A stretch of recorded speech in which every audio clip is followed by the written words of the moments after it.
Hi hello friends, ಎಲ್ಲರಿಗೂ ನಮಸ್ಕಾರ. ನಿತ್ಯ ಪಾಕಶಾಲೆಗೆ ತಮ್ಮೆಲ್ಲರಿಗೂ ಸ್ವಾಗತ. ಬನ್ನಿ ನಾವಿವತ್ತು ಹಳ್ಳಿ ಶೈಲಿಯ ಒಂದು ಕೈಗೊಜ್ಜನ್ನು ಯಾವ ರೀತಿ ಮಾಡೋದು ಅಂತ ನೋಡೋಣ. ತುಂಬ ಅಂದರೆ ತುಂಬಾ ಟೇಸ್ಟಿಯಾಗಿರುತ್ತೆ ಫ್ರೆಂಡ್ಸ್. ಒಂದು ಸಾರಿ ಮಾಡ್ಕೊಂಡು ತಿಂದರೆ ನೀವು ಪದೇ ಪದೇ ಮಾಡ್ಕೊಂಡು ತಿಂತೀರ, ಅಷ್ಟು ರುಚಿಯಾಗಿರುತ್ತೆ ಮತ್ತು ತುಂಬ ಸಿಂಪಲ್ ಕೂಡ. ಈಗ ಹೇಗೆ ಮಾಡೋದು ಅಂತ ನೋಡೋಣ ಬನ್ನಿ. ನೋಡಿ, ಫಸ್ಟು ನಾನಿಲ್ಲಿ ಒಂದು 10ರಿಂದ 12 ಹಸಿಮೆಣ್ಸಿನ್ಕಾಯಿನ ಈ ರೀತಿಯಾಗಿ ಫ್ರೈ ಮಾಡ್ಕೊಳ್ತಾ ಇದ್ದೀನಿ. ಚೆನ್ನಾಗಿ ಫ್ರೈ ಮಾಡ್ಕೊಳ್ಬೇಕಾಗುತ್ತೆ. ಇದನ್ನು ಮುದ್ದೆಗಂತೂ ಸೂಪರ್ ಕಾಂಬಿನೇಷನ್ ಅಂತಲೇ ಹೇಳ್ಬೋದು ಫ್ರೆಂಡ್ಸ್. ನೀವು ಮಾಡ್ತಿರುವಾಗಲೇ ಅದು ಬಾಯಲ್ಲಿ ನೀರು ತರಿಸುತ್ತೆ, ಅಷ್ಟು ರುಚಿಯಾಗಿರುತ್ತೆ. ನೋಡಿ, ಮೆಣಸಿನ್ಕಾಯಿನ ಈ ರೀತಿಯಾಗಿ ನಾನು ಚೆನ್ನಾಗಿ ಫ್ರೈ ಮಾಡಿಕೊಂಡು ತೆಕ್ಕೊಳ್ತಾ ಇದ್ದೀನಿ. ಈಗ ಇದನ್ನು ಒಂದು ಬೌಲಿಗೆ ತೆಗೆದಿಟ್ಕೊಳ್ಬೇಕಾಗುತ್ತೆ. ಹಾಗೆ ನಾನು ಬಾಣಲಿಗೆ ಒಂದು 2 ಟೇಬಲ್ ಸ್ಪೂನ್ ಆಗುವಷ್ಟು ಇಲ್ಲಿ ಎಣ್ಣೆನ ಹಾಕ್ಕೊಳ್ತಾ ಇದ್ದೀನಿ. ನೋಡಿ, ಈ ರೀತಿಯಾಗಿ ಎಣ್ಣೆನ ಹಾಕ್ಕೊಂಡು ಎಣ್ಣೆ ಸ್ವಲ್ಪ ಬಿಸಿಯಾದ ನಂತರ ನಾನಿಲ್ಲಿ ಮುಂಚೆನೇ ತೊಳೆದು ಕಟ್ ಮಾಡಿಟ್ಕೊಂಡಿರುವಂತಹ ಬೆಂಡೆಕಾಯಿನೂ ಸಹ ಸೇರಿಸ್ಕೊಳ್ತಾ ಇದ್ದೀನಿ.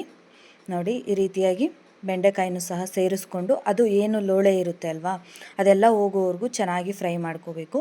ನೀವು ಎಣ್ಣೆನ ಸ್ವಲ್ಪ ಜಾಸ್ತಿ ಹಾಕ್ಕೊಂಡು ಫ್ರೈ ಮಾಡಿಕೊಂಡ್ರೆ ಲೋಳೆ ಅನ್ನೋದು ತುಂಬ ಬೇಗನೆ ಹೋಗುತ್ತೆ ಮತ್ತು ಬೆಂಡೆಕಾಯಿನೂ ಕೂಡ ತುಂಬ ಬೇಗ ಫ್ರೈ ಆಗಿಬಿಡುತ್ತೆ. ನೋಡಿ, ಈ ರೀತಿಯಾಗಿ ಚೆನ್ನಾಗಿ ಫ್ರೈ ಮಾಡಿಕೊಂಡು ತೊಗೊಳ್ಬೇಕಾಗುತ್ತೆ.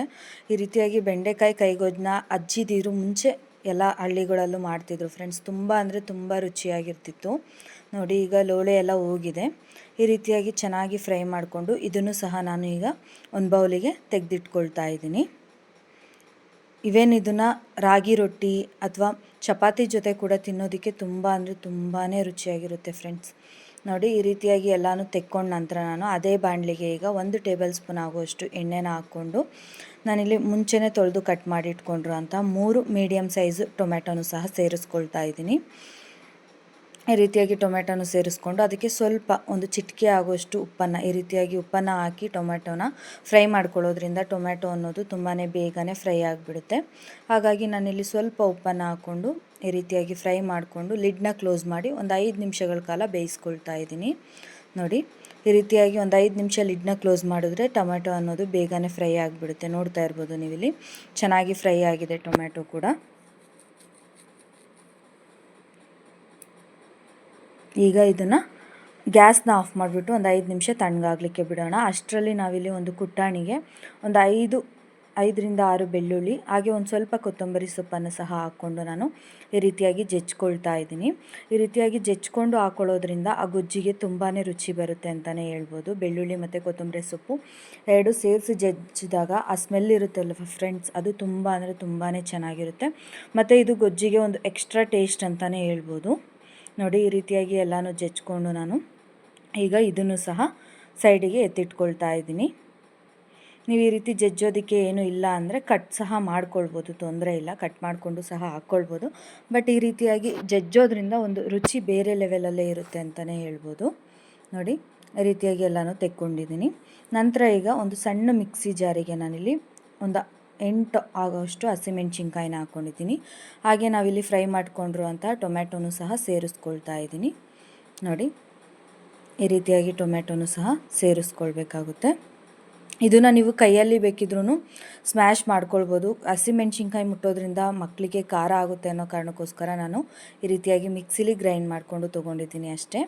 ನೋಡಿ, ಈಗ ನಂತರ ನಾನು ಬೆಂಡೆಕಾಯಿನೂ ಸಹ ಸೇರಿಸ್ಕೊಂಡು ಜಸ್ಟ್ 1 ರೌಂಡು ಅಷ್ಟೇ, ಜಾಸ್ತಿ ನುಣ್ಣಗೆ ಗ್ರೈಂಡ್ ಮಾಡೋದಕ್ಕೆ ಹೋಗಬಾರ್ದು ಬೆಂಡೆಕಾಯಿನ.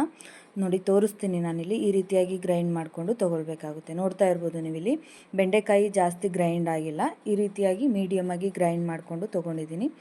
ಈಗ ಇದನ್ನು ಒಂದು ಬೌಲಿಗೆ ಸೇರಿಸ್ಕೊಳ್ಳೋಣ. ನೋಡಿ, ಈ ರೀತಿಯಾಗಿ ಎಲ್ಲನೂ ಒಂದು ಬೌಲಿಗೆ ಸೇರಿಸ್ಕೊಳ್ತಾ ಇದ್ದೀನಿ. ನೀವು ಇದನ್ನು ಬೇಕಿದ್ದರೆ ಕೈಯಲ್ಲೂ ಕೂಡ ಮಾಡ್ಕೊಳ್ಬೋದು, ತೊಂದರೆ ಇಲ್ಲ. ನಾನು ಚಿಕ್ಕ ಮಗು ಇರೋದ್ರಿಂದ ಈ ರೀತಿಯಾಗಿ ಮಿಕ್ಸಿಗೆ ಹಾಕ್ಕೊಳ್ತಾ ಇದ್ದೀನಿ ಅಷ್ಟೇ. ನಂತರ ನಾನಿಲ್ಲಿ ನಾವು ಜಜ್ಜಿಟ್ಕೊಂಡಿರುವಂಥ ಕೊತ್ತಂಬರಿ ಸೊಪ್ಪು ಹಾಗೆ ಬೆಳ್ಳುಳ್ಳಿನ ಹಾಕ್ಕೊಂಡಿದ್ದೀನಿ. ಹಾಗೆ ಒಂದು ಚಿಕ್ಕದಾಗಿ ಕಟ್ ಮಾಡಿರುವಂಥ ಈರುಳ್ಳಿನೂ ಸಹ ಸೇರಿಸ್ಕೊಂಡು ನಂತರ ನಾವು ರುಚಿಗೆ ಎಷ್ಟು ಬೇಕೋ ಅಷ್ಟು ಉಪ್ಪನ್ನು ನೋಡಿ ಹಾಕ್ಕೊಳ್ಬೇಕಾಗುತ್ತೆ. ಏಕೆಂದರೆ ಮುಂಚೆ ನಾವು ಟೊಮೆಟೊ ಫ್ರೈ ಮಾಡಬೇಕಾದ್ರೂ ಕೂಡ ಹಾಕ್ಕೊಂಡಿದ್ವಿ ಸ್ವಲ್ಪ. ಹಾಗಾಗಿ ಇಲ್ಲಿ ಎಷ್ಟು ಬೇಕೋ ಅಷ್ಟು ನೋಡಿ ಹಾಕ್ಕೊಂಡು ಈ ರೀತಿಯಾಗಿ ಚೆನ್ನಾಗಿ ಮಿಕ್ಸ್ ಮಾಡ್ಕೊಳ್ಳಿ. ಒನ್ ಟೈಮ್ಗೆ ಸಾಂಬಾರು ಏನು ಮಾಡೋದಕ್ಕಾಗಲ್ಲ, ಬೇಜಾರಾಗಿದೆ ಅನ್ನೋ ಅಂಥವ್ರು ಈ ರೀತಿಯಾಗಿ ಸಿಂಪಲ್ಲಾಗಿ ಮಾಡ್ಕೊಳ್ಬೋದು ಫ್ರೆಂಡ್ಸ್. ಮುದ್ದೆಗಂತೂ ಸೂಪರ್ ಕಾಂಬಿನೇಷನ್ ಅಂತಲೇ ಹೇಳ್ಬೋದು. ಬಿಸಿ ಬಿಸಿ ಮುದ್ದೆ ಜೊತೆ ತಿಂತಾಯಿದ್ರೆ ಒಂದಲ್ಲ 2 ಮುದ್ದೆ ತಿಂತೀರ ನೀವು. ಅದು ಮಾಡಬೇಕಾದ್ರೆ ಬಾಯಲ್ಲಿ ನೀರು ಸ್ಟಾರ್ಟ್ ಆಗುತ್ತೆ, ಅಷ್ಟು ಚೆನ್ನಾಗಿ ಸ್ಮೆಲ್ಲು, ಆ ಘಮ ಆ ರುಚಿ ಅಂತೂ ತಿಂದವ್ರಿಗೆ ಗೊತ್ತಿರುತ್ತೆ. ನೋಡಿ ಈಗ ನಾನು ಇದನ್ನು ಅನ್ನದ ಜೊತೆ ಹಾಕಿ ಸೂಪರ್ ಕಾಂಬಿನೇಷನ್ ಆಗಿ ಕಲಿಸ್ಕೊಂಡು ತಿಂತಾಯಿದ್ದೀನಿ. ಎಷ್ಟು ರುಚಿಯಾಗಿದೆ ಅಂದರೆ ಖಂಡಿತವಾಗ್ಲೂ ನೀವು ಒಂದು ಸಾರಿ ಟ್ರೈ ಮಾಡಿ. ತುಂಬ ಅಂದರೆ ತುಂಬ ಇಷ್ಟಪಡ್ತೀರಾ. ಮತ್ತು ಮಾಡ್ಕೊಳ್ಳೋದು ಕೂಡ ತುಂಬಾ ಸಿಂಪಲ್ಲು. ಒನ್ ಟೈಮ್ಗೆ ಏನಪ್ಪ ಸಾಂಬಾರು ಮಾಡೋದು ಅನ್ನೋ ಅಂಥವ್ರು ಈ ರೀತಿಯಾಗಿ ಸಿಂಪಲ್ಲಾಗಿ ಮಾಡ್ಕೊಂಡು ನೋಡಿ. ತುಂಬ ಅಂದರೆ ತುಂಬ ರುಚಿಯಾಗಿರುತ್ತೆ. ಹೀಗೆ ಫಾಲೋ ಮಾಡಿ, ಶೇರ್ ಮಾಡಿ. Thank you for watching this video.